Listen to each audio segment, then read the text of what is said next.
بسم اللہ الرحمن الرحیم۔ سوال یہ ہے کہ اونٹ کو نحر کرنے کا طریقہ کیا ہے؟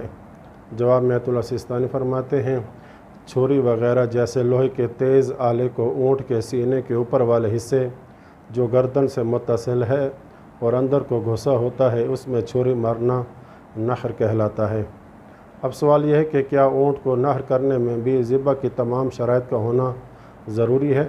جواب میں فرماتے ہیں، چھٹی شرط کے علاوہ ذبح کی تمام شرائط کا ہونا ضروری ہے۔ وہ چھٹی شرط پچھلی ویڈیو میں یہ بیان کی تھی کہ جانور کی چاروں رگوں کو کاٹنا ہے، لہٰذا نحر کے ذریعے اونٹ کے حلال ہونے کی شرائط یہ ہیں۔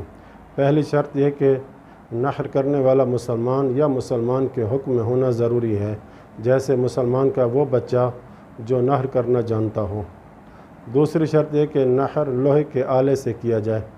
تیسری شرط یہ کہ نحر کرنے والا نحر کا قصد اور ارادہ بھی رکھتا ہو۔ چوتھی شرط یہ کہ اونٹ رو بقبلہ ہو۔ پانچویں شرط یہ کہ نحر کے وقت اللہ تعالیٰ کا نام لیا جائے۔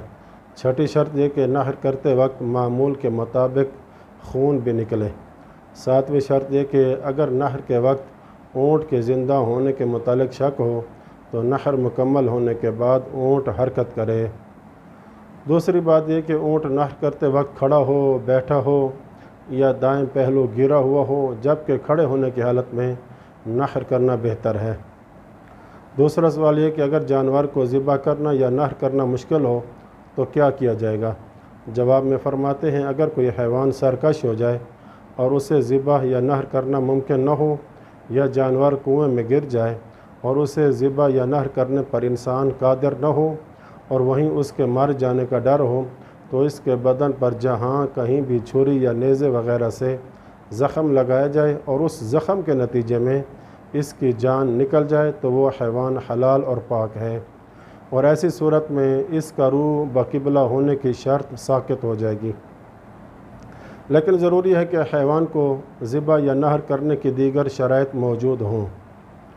تیسرا سوال یہ کہ اگر ماں مر جائے جبکہ اس کے پیٹ میں بچہ ہو اور وہ بچہ بھی پیٹ میں مر جائے تو کیا وہ بچہ حرام شمار ہوگا؟ جواب میں فرماتے ہیں، اگر ماں شرعی طریقے سے ذبح یا نحر کیے بغیر مر جائے اور اس کے پیٹ میں بچہ ہو تو اس بچے کا گوشت کھانا حرام ہوگا، کیونکہ بچے کا حلال یا حرام ہونا ماں کے حلال یا حرام ہونے کے تابع ہے۔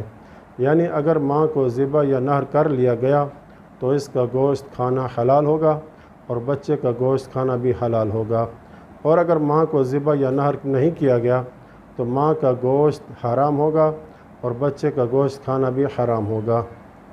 دوسری بات یہ کہ اگر بچے کو ماں کے پیٹ سے زندہ نکالا جائے اور وہ ذبح یا نحر کے بغیر مر جائے تو اس بچے کا گوشت کھانا حرام ہوگا، لیکن اگر بچے کو ماں کے پیٹ سے زندہ نکالا جائے اور پھر اسے ذبح یا نحر کیا جائے تو اس کا کھانا حلال ہوگا، اور اگر ماں کو ذبح یا نحر کیا جائے اور بچہ پیٹ میں ہی مر جائے تو بچے کا گوشت کھانا حلال ہوگا۔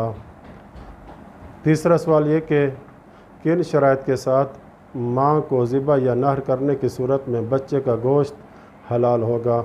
جواب میں فرماتے ہیں، ماں کو ذبح یا نحر کیا جائے اور بچے کو ماں کے پیٹ سے مردہ نکالا جائے تو بچے کا گوشت تب حلال ہوتا ہے جب یہ شرائط پائی جائیں۔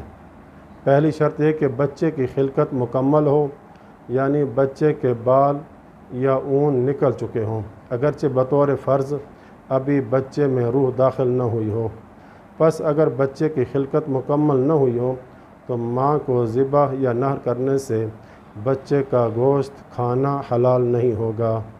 دوسری شرط یہ کہ ماں کو ذبح یا نحر کرنے سے پہلے بچے کی موت نہ ہوئی ہو، یعنی ماں کو ذبح یا نحر کرنے کے بعد بچے کی موت واقع ہوئی ہو۔ تیسری شرط یہ کہ بچے کی موت کا سبب اسے ماں کے پیٹ سے باہر نکالنے میں معمول سے زیادہ تاخیر نہ ہو۔ وصلی اللہ علی محمد و اہل بیتہ الطاہرین۔